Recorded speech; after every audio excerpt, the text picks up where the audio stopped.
Oi, chegamos para mais um vídeo do Projeto Balaia. Hoje vamos gravar um devocional que veio essa palavra para mim nessa semana. O Espírito Santo me incomodou. Na verdade, eu sonhei com essa passagem bíblica e quando eu acordei, eu me lembrei que eu tinha sonhado com ela e eu nunca tinha prestado atenção porque eu já li o Novo Testamento todo, o livro de Lucas, inclusive, que está no Novo Testamento, mas eu nunca tinha prestado atenção nessa passagem bíblica. E o Espírito Santo me incomodou de lê-la novamente com calma, me debruçar em cima dela e trazer uma mensagem para você, mulher negra, que acompanha esse canal, que está no livro de Lucas, capítulo 24. Vamos ler alguns versículos, mas a palavra que o Espírito Santo me inspirou em trazer para você hoje, mulher negra, que acompanha esse projeto, que é um projeto que fala da palavra de Deus para mulheres negras, né, que nunca ouviram falar de Deus, que nunca tiveram o hábito de ler essa palavra, porque às vezes tem aquele preconceito de achar que a Bíblia é um livro branco, porque quase ninguém fala dos personagens negros, enfim. O projeto ele nasce com esse objetivo de quebrar esse tabu e levar a palavra para você. E se você gosta, você compartilha esse vídeo, comenta. Não deixa de levar o ID para uma irmã negra que você conhece, que também precisa ouvir a palavra de Deus. Combinado? E enquanto eu meditava o que falar para você que me acompanha, que é nova na fé, e fui ler essa passagem, eu fui pesquisar um pouco sobre os termos bíblicos, né? Que está aqui no caderno. Eu fiz algumas anotações. E eu creio, mulher, que Deus tem uma palavra muito especial hoje para o teu coração. Então, já pega a tua palavra, já pega a palavra de Deus e vamos ler o capítulo 24 e o versículo 16 e em seguida o versículo 25. Mas os olhos deles estavam como quem fechados, para que não o conhecessem. Versículo 25. E ele lhes disse, aqui Jesus, ó nécios, e tardos de coração para crer. Tudo que os profetas disseram, porventura não convinha que o Cristo padecesse estas coisas e entrasse na sua glória? Amém? Aqui nessa passagem da palavra de Deus, Jesus ele já tinha passado na terra, ele já tinha sofrido a humilhação de ser crucificado, ser cuspido no seu rosto, de ser abandonado por todos os seus amigos, por todos que estavam à sua volta, e ele já tinha sido colocado no sepulcro. E já fazia 3 dias que ele estava lá no sepulcro, e todo mundo sabe que ao terceiro dia ele ressuscitou, mas naquela época os discípulos não sabiam. Estavam todos reunidos em um único espaço.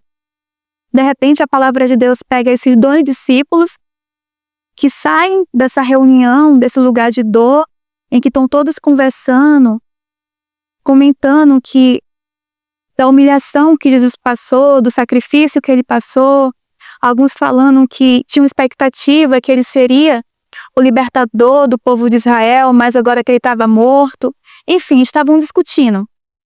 E esses 2 discípulos, eles saem desse espaço de discussão e vão para um lugar chamado Emaús.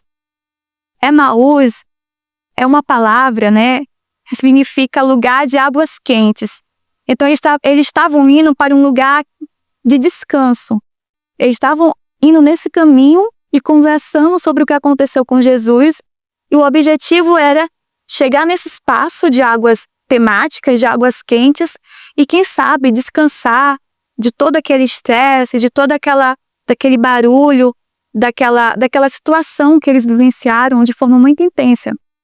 E enquanto eles iam buscar essa cura, esse tratamento, esse alento, esse descanso, chega um personagem na história, na conversa dos 2, e pergunta, o que aconteceu? Por que vocês estão tristes? E se você for ler Mulher Negra, você vai descobrir que esse personagem é Jesus. Interessante que esses discípulos que estavam conversando, eles conheciam Jesus. Eles conheciam o rosto, a voz, o jeito de falar. Mas naquele momento, a dor, a angústia, não conseguiu fazer com que esses 2 discípulos, eles reconhecessem o Senhor Jesus. A palavra de Deus fala que é como se eles estivessem com os olhos fechados. E Jesus, muito pacientemente, andou com eles, conversou, explicou as Escrituras, e você vai ver que chega um momento que ele repreende esses discípulos, dizendo que eles estavam lendo a palavra, eles liam a palavra, eles andavam com Jesus, mas eles ainda não tiveram a atitude de crer no que estava escrito, de crer que Jesus, ao 3º dia, ele iria ressuscitar, porque estava escrito que ele tinha que passar por todas essas coisas e ele veio para cumprir a palavra, não para mudar a palavra. E ele falou isso àqueles discípulos e neles não caíram uma ficha, né? Jesus repreendeu eles, estavam andando com eles, eles não reconheceram, mesmo assim a ficha não caiu. Quando você vai mais na frente, eles chegam em Emaús, no lugar de descanso, e Jesus faz como quem vai embora, como quem vai deixar eles sozinhos. E eles falam, não, fica conosco, já se faz tarde.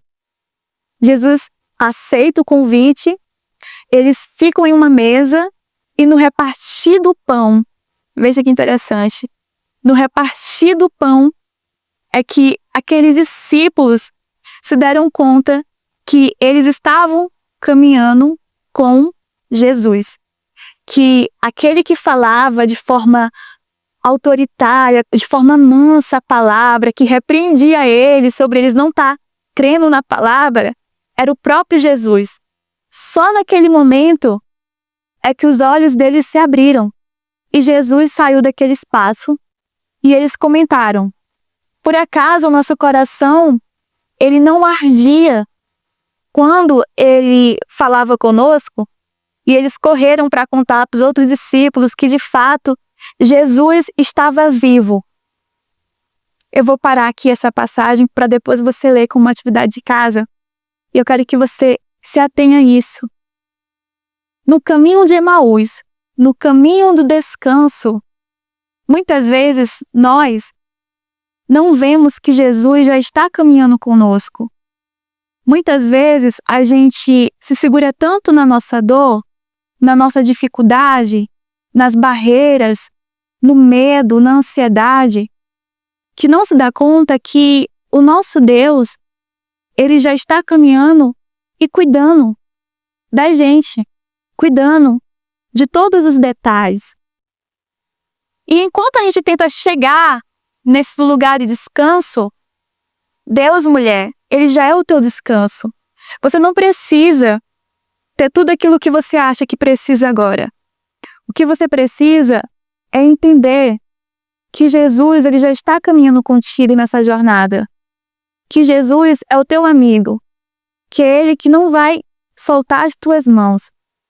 Veja só, assim como esses discípulos, você pode estar acompanhando o projeto, estar lendo a palavra, estar se congregando em um espaço, mas você ainda não crê que essa palavra, ela é real e ela se cumpre na tua vida. Que o Deus que abriu o mar vermelho, que derrubou muralhas, que abriu olhos aos cegos, que isso não ficou no passado. Que hoje, no dia de hoje, ele ainda faz milagres acontecer na tua história, na tua vida. Esses discípulos, eles sabiam que Jesus fazia milagres, eles estavam lá. Eles testemunharam os milagres acontecendo e Jesus praticando o milagre. Mas quando foi na vez deles de crerem, porque o próprio Jesus avisou, olha, eu vou morrer, eu vou ser crucificado, está nas Escrituras, está escrito. Mas a dor sufocou eles de um ponto que até a inteligência, de lembrar que Jesus tinha falado que ia passar por isso, foi embora. ficou no mar do esquecimento. E nós, seres humanos, somos assim. Quando chega a luta, quando chega as provas, quando chega o dia difícil, é difícil lembrar da promessa que o Senhor Deus, Ele fez na tua vida e na minha vida. Mas Deus, Ele já está no teu caminho. Se você reparar bem, na tua vida acontece todos os dias pequenos milagres que testificam a existência desse Deus. O fato da gente respirar. Respira. Testifica que esse Deus, Ele te ama, que Ele cuida de você. Eu não sei se você já passou por isso, mas eu já passei muitas vezes aqui em São Paulo, que eu estou longe da minha família, então eu tenho testificado esse cuidado de Deus, né? Porque quando você tem uma família, um apoio, é muito mais fácil você, como eu posso dizer, eu penso que deve ser mais fácil, né? Muito mais fácil você dar as caras ao mundo, porque tem alguém para te abraçar quando as coisas ficam difíceis, né? Mas quando você está nesses momentos de sol, longe de todo mundo, tem dias que você fica, ai meu Deus, e agora? Vou fazer uma ligação, mas se eu chorar, todo mundo vai ficar preocupado, então deixa eu segurar aqui minhas lágrimas. Mas com Deus, eu e você, mulher negra, não precisa ser assim. Porque no caminho, Ele já está cuidando de nós. Eu estava orando, né, quando eu sonhei com essa passagem, que eu me lembrei quando eu acordei que eu tinha sonhado. Leia Lucas 24. Medite nisso. E foi uma resposta de algo que eu estava perguntando para Deus. Eu digo, Deus, eu não estou conseguindo ver, né? Me perdoe minha falta de fé, eu não estou conseguindo ver. E Deus me colocou essa mensagem no coração. Você não está conseguindo ver Jesus? Não significa que Ele não está andando do teu lado. No caminho do repouso, no caminho do descanso, Ele já está cuidando de você, mulher negra. E de repente, o Senhor, Ele colocou esse vídeo aqui na tua frente para te lembrar que Ele está contigo, mas você não está vendo. Porque você está focando só na sua dor, está focando só nos seus problemas, está focando só na sua falta de coragem, sei lá, nas suas barreiras. E não está olhando para Deus, para teu Salvador. Então, que o Espírito Santo, Ele te incomode a começar a pesquisar, a ser reflexiva, a encontrar Jesus no caminho do teu descanso. Ele não quer estar só lá no momento da vitória. Na caminhada também, Ele quer que você perceba que Ele está contigo. Então, o desafio do Projeto Balaia da semana é que você ore para que Deus, Ele abra os teus olhos e tire as escamas dos teus olhos para você ver que Ele já está contigo na caminhada. E que Ele nunca te deixou. Porque se você pensar bem, o fato de você ainda estar viva, respirando, de você ter sonhos, de você estar buscando a presença dEle, já é a prova real da existência de Deus. Já é a prova real do amor que Ele tem por você. E eu oro para que esse vídeo, ele te encontre no momento certo e que o Senhor Deus, Ele venha te mostrar que Ele já está caminhando com você todos os dias. E nunca se esqueça, Jesus te ama muito. Um beijo. Tchau.